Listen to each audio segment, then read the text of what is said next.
Man robbuka. Robbing kim? Robbim Alloh, unga hayotim davomida ibodat qildim. Dining nima? Dinim islom. Sizlarga jo'natilgan kishi kim edi? U Allohning elchisi Muhammad alayhissalomdir. Iymonli kishi savollarga mana shunday qilib to'g'ri javob beradi. Mo'minning hayotida qilgan ibodatlari hamda qilgan barcha solih amallari uni oldiga kelishadi.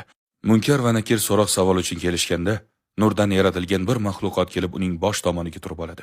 Bu uning hayoti davomida qilgan barcha ibodatlaridir. So'ngra boshqa amallari ham himoya uchun kelishadi.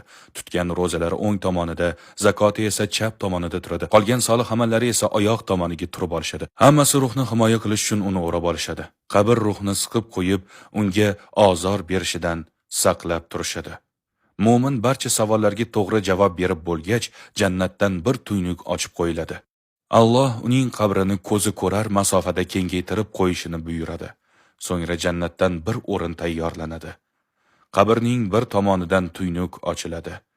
Tuynuk orqali unga jannatdagi boqiy hayotidan lavhalar ko'rsatiladi. Mo'min qalbiga sakinat kiradi.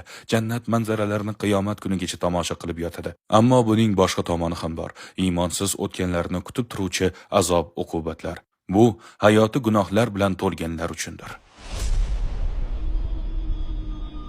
Meni bu yerdan chiqaring.